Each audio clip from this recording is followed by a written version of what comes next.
Hey guys, so the first thing we're going to do is fluff our hair up because, you're not going to take a shower as a crank. You can also leave your dark circles completely intact. For the eyebrows, I'm going in real heavy because, again, if you're in the scorch, you probably don't have enough time or sanity to tweeze your eyebrows. Also, if you hear background noise, my neighbor is mowing his lawn. Next, I'm going heavy as balls underneath my eyes with red eyeshadow, purple eyeshadow, and brown eyeshadow. And make sure you blend it out real nice until you look like a raccoon.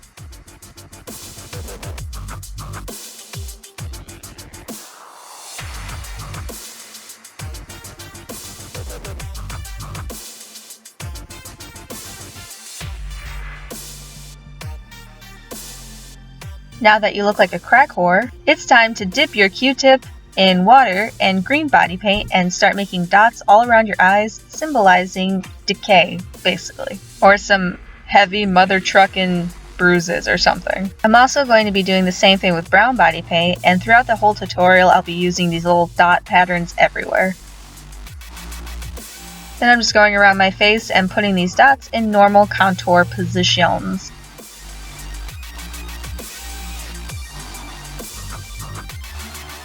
After that, I'm going to be taking a different cotton swab, dipping it in water, then going in with purple body paint and making veins. I'm also going to be using a little bit of brown body paint for darker veins. For this step, it helps to use a damp Q-tip because you can make the veins diffuse a little, like blend it out. And all the body paints I'm using are water-activated Mayron paints. Next, because we just look a little too healthy, I'm going to start carving out my cheekbones and regular contour places with brown and black eyeshadow. I'm also doing this down my neck and on my collarbone. And I'm chewing a piece of gum right now and it's getting in the way of me narrating, so F that.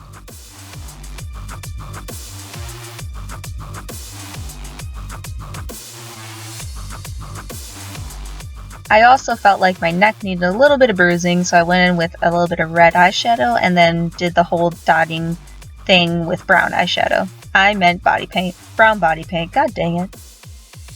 For the lips, I'm taking my finger and smearing over some white eyeshadow, and then I think I put purple lipstick on it, and then you're done!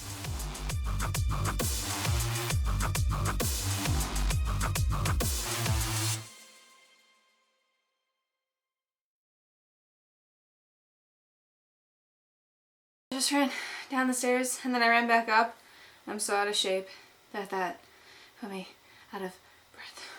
My hair has not been washed in many days. This is crazy look numero uno. I just want to take a quick moment to tell you guys that I am extremely obsessed with these movies and the books. The movies are nothing like the books, but I'm okay with both of them. My sister was like, hey, I'm watching Maze Runner on DVD.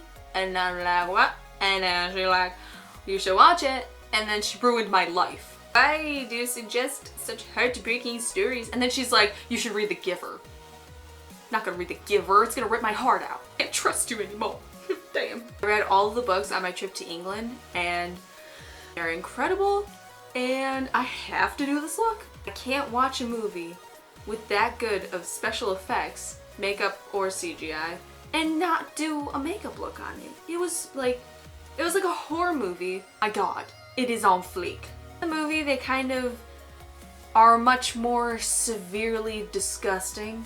They're more like zombies. I also can't find any pictures, and I only saw the movie once. If you want to stop here, you can, because this is still pretty gruesome looking, because they're looking a little corpsey. This is basically just step one to becoming a horrible crank. So this is like the part where I try not to cry because a very certain someone who I was very much in love with dies, and it's just tragic.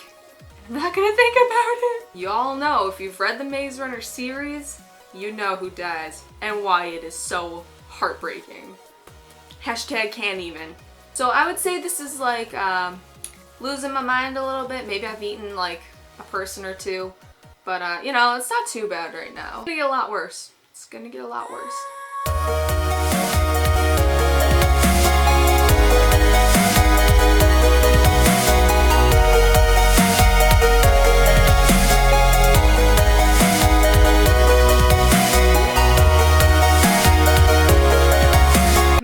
part 2 of Lay transformation into a more than a rose crank. Ah!